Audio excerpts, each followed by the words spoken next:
Olá, hoje é quarta-feira, 30 de março de 2022. Eu sou Roberto Crescente e você ouve o Boletim de Notícias da DW Brasil. Confira nesta edição. O Ocidente vê com ceticismo promessa russa de reduzir ataques na Ucrânia. Quase um quarto dos brasileiros não tem comida suficiente, segundo pesquisa. A Alemanha anuncia investimento bilionário na proteção ambiental. A promessa russa de reduzir ataques na Ucrânia após sinais de avanços nas negociações entre os dois países foi recebida com ceticismo no Ocidente. O Ministério da Defesa do Reino Unido disse se tratar de uma admissão russa das dificuldades de manter a ofensiva no país vizinho e que as tropas invasoras estariam somente sendo reorganizadas e abastecidas. Segundo a pasta, Moscou continuará a compensar os fracassos nos campos de batalha com ataques de artilharia pesada. Ao ser questionado se a promessa russa seria uma tentativa de Moscou de ganhar tempo, o presidente americano Joe Biden disse que vai aguardar sinais reais de progresso. O secretário de Estado americano Antony Blinken disse que Moscou pode estar tentando somente distrair a atenção pública. Autoridades ocidentais avaliam que a Rússia reforça sua presença na região de Donbass numa tentativa de cercar as forças ucranianas, enquanto mantém os intensos bombardeios a Mariupol e outras cidades sitiadas no sul do país. O presidente ucraniano Volodymyr Zelensky disse que não há motivos para acreditar que Moscou irá reduzir sua ofensiva ao redor de Kiev ou no norte do país.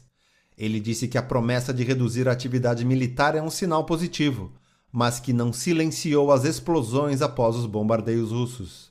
Zelensky disse que a resistência ucraniana forçou a Rússia a mudar de estratégia e que seu país vai se manter em alerta. Ele ressaltou que os ucranianos não são um povo ingênuo e que os 34 dias da invasão russa, além dos 8 anos de guerra na região separatista de Donbass, deixaram claro que a confiança somente será possível após resultados concretos. As declarações esfriaram o otimismo gerado após as conversações em Istambul nesta terça-feira, onde a Ucrânia se comprometeu a assumir um status neutro no cenário internacional e a Rússia, por sua vez, prometeu reduzir radicalmente sua ofensiva no país vizinho. Uma pesquisa do Instituto Datafolha indica que quase 1 em cada 4 brasileiros não teve o suficiente para comer nos últimos meses. Para 24% da população, a quantidade de comida disponível em casa para alimentar a família foi menor do que o necessário. 63% dos entrevistados avaliam que a alimentação foi suficiente e 13% disseram que a quantidade de comida ficou acima do necessário. A insegurança alimentar é mais evidente entre os que ganham até 2 salários mínimos como renda familiar mensal. Desses, 35% responderam que a quantidade de comida foi insuficiente. O Nordeste é a região que mais sofre com a insegurança alimentar, que afeta 32% das famílias. A crise econômica, a inflação, o desemprego e a pandemia aumentaram ainda mais a insegurança alimentar no Brasil. Um relatório mundial da Anistia Internacional avalia que o Brasil continuou a retroceder nas áreas da educação e do meio ambiente e no combate à fome em 2021.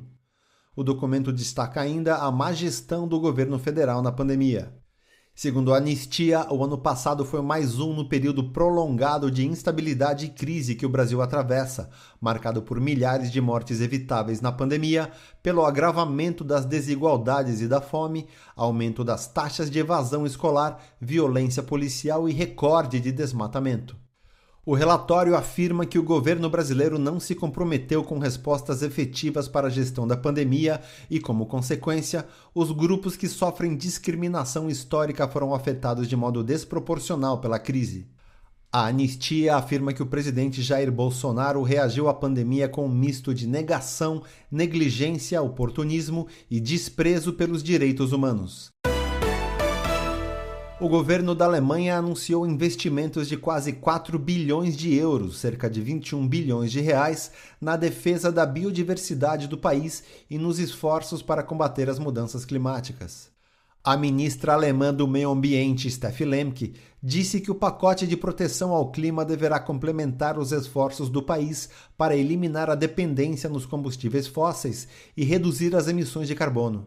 Ela avalia que, dessa forma, a Alemanha terá uma chance real de atingir suas metas climáticas, como a de se tornar um país neutro em emissões de carbono até 2045.